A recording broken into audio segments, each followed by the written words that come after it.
even sent me a video of my childhood. I now know the disgusting things my parents did to me. I was confused when I received a dusty DVD in my mailbox with no postmark or stamp. Someone had left it there, and the reason is so much worse than I ever could have imagined. In bold, Sharpie black letters, the disc read, Ballet Recital, 1992. The footage started normal enough, living up to the title written so neatly on the disc. I found myself watching a tiny version of me, little Amanda Schneider in ballet flats and a puffy pink tutu, twirling aimlessly around a stage with other 6-year-olds who twirled with the same childish aimlessness. I was just picking up my phone to call Mom and thank her for my gift when the footage suddenly cut out. In a dark room, lit ruthlessly in the face by some off-screen source, sat a woman. She was wearing a ballet outfit, tutu and all, not unlike the one I wore in my recital video. On top of her head was a mussed ballerina bun, sadly askew. Her cheeks were covered in almost equal measure with third-degree burn scars and streaky, smudged mascara. Over her mouth was a thick strip of duct tape. Had it not been for the burn scars, I might not have recognized her, but I did. It was my childhood best friend, Gretchen Hartman. Oh my God, I said to no one in particular. It had been years, probably 9 or 10 since I'd seen her. Probably nearly that long since she'd even crossed my mind. Tears leaked from Gretchen's eyes, the normal one and the disfigured one. She kept shaking her head, looking off camera at someone, or something. Suddenly, Gretchen's eyes popped wide open. She tried to scream in pain, but it was muffed by the duct tape. The footage cut off her following scream, going immediately to black. I sat there for a long moment, dumbstruck. Then across the screen in tall white letters, standing out against the black like bones in tar, involved the police, and she dies. These hovered before me then. Wait for more. And then it was over. My hand hovered over my iPhone anyway. How would whoever had sent the DVD know whether I had called the police? Well, that was simple enough. They knew where I lived. That was obvious. The DVD hadn't been mailed to my house. It had been placed in the mailbox like a horrible little present. Why me? And why of all people, Gretchen? I heeded the DVD's warning and didn't call the cops. After a night of sleep, I still wasn't sure what I was supposed to do. Gretchen and I hadn't spoken in years. I wasn't even friends with her on Facebook and didn't have her family's contact information. I considered calling my mom, but I didn't really want her involved in this either. I was holding my iPhone in one sweaty palm, going over my options the way my grandmother used to worry over a small, smooth stone with an imprint for her thumb when it occurred to me. Wait for more. I ran out to the mailbox, even though I knew the chain-smoking mailman wouldn't be around for another few hours, and was less than surprised to see another slim, clear plastic case resting inside. I pulled it out and cringed when I read what was printed on it. The same blocky, permanent marker print. Softball game, 1995. Oh no, this was only going to get worse.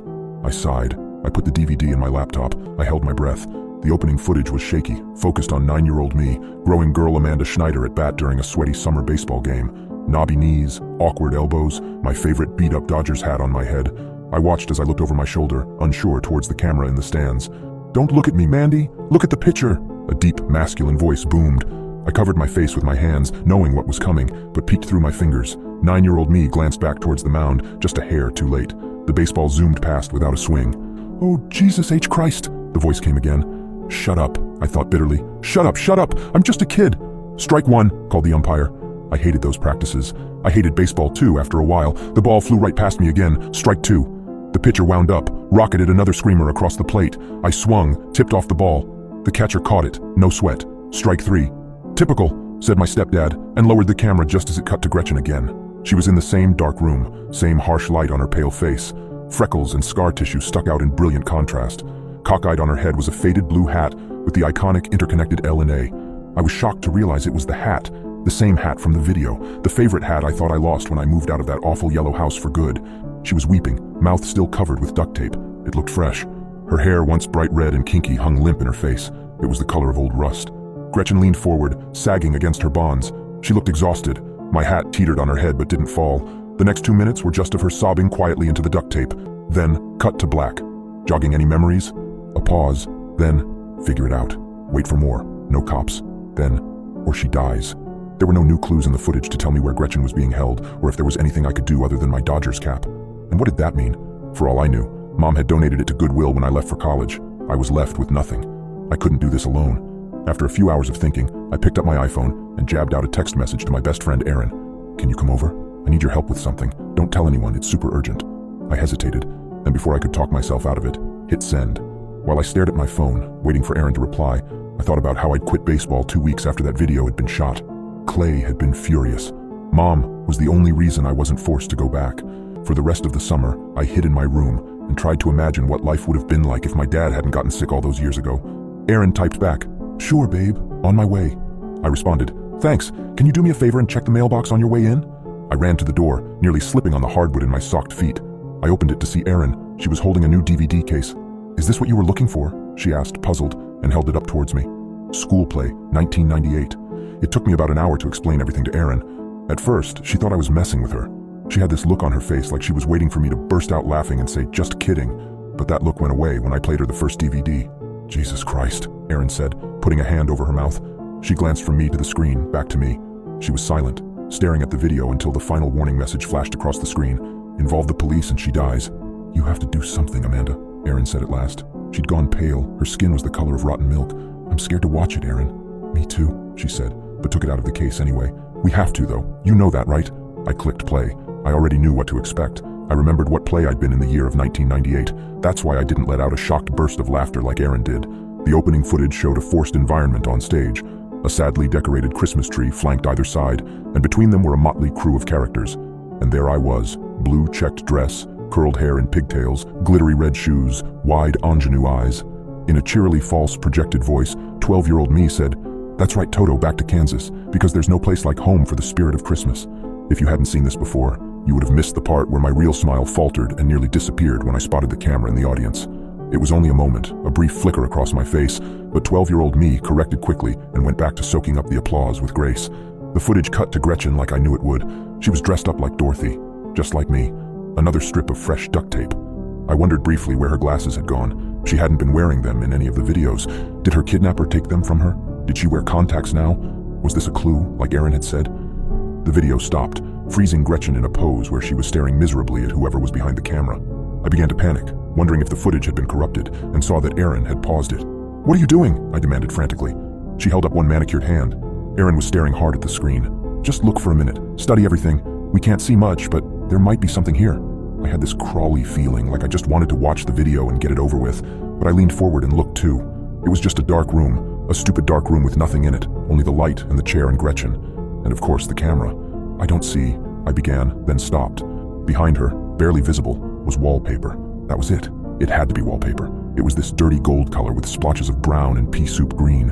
"What?" Erin said, but I waved a hand at her to shush. I leaned closer to the screen. When I squinted, the splotches turned into flowers. Flowers being choked by winding leafy plants that were probably vines. But, they looked like plants, I whispered, and all at once my breakfast was in my throat. I knocked over my office chair getting to the bathroom. I barely made it to the sink before the contents of my stomach burst out of me in a hot, vile rush. Clay drove me home after the play. Mom was working, but she saw the first half, and that was okay because the play was pretty dumb anyway. "You did a good job up there, Mandy," he said, not taking his eyes off the road. It was the first nice thing he'd said to me since I couldn't remember when. "Thanks," I said, staring out the window glumly. I was back in my school clothes and parka, but I'd kept the curled pigtails because they made me feel pretty, like Judy Garland in the real movie about Oz. I traced mindless patterns in the frost on the car window. I know I give you a hard time." Clay still wouldn't look at me, but his voice got softer somehow, so I chanced to glance at him out of the corner of my eye. "I was mad when you quit baseball because I knew you could do better, that's all." I didn't say anything, waited for him to go on. "But tonight, up there," he let out a low whistle between his teeth. "You were great, Mandy, you really were. Clay drifted off again, then looked at me and favored me with a rare smile. "You shone." My chest felt hot and tight. I offered a small smile back. "Thanks, Clay," I said shyly. His good nature was so unfamiliar to me, I wasn't quite sure what to do. But he didn't say anything else. When we got home, Clay stayed silent. He simply sat down and started watching TV. "Thanks for coming to my play, it was nice of you." He didn't respond. I took that as a win and padded my way to the bathroom, locking the door behind me. The girl in the mirror stared back like she wasn't sure who I was. I turned my head to the side, admiring how mascara lengthened my lashes. I pursed my lips together, red, like Dorothy wore in the movie. If I hadn't been so deep in thought, maybe I would have heard the click at the doorknob, the sound of the lock being disengaged, the quiet whoosh of the door opening. "I told you that you shine," Clay said softly. I turned, covering my private areas with my hands, trying to shield my budding breasts from his view. You can't be in here," I yelped. He took another step towards me, closed the door behind him, locked it. I backed against the wall next to the toilet. I had nowhere else to go. "You can't be in here," I said again weakly, but he was moving towards me, and all I could do was turn away and press my face against the vine and flower wallpaper. Erin was holding my hair back as I bent over the sink, retching, saying soothing words into my ear. I was sweating. I didn't speak for a long time, but when I did, I said through a mouth that tasted like vomit, "I know where she is."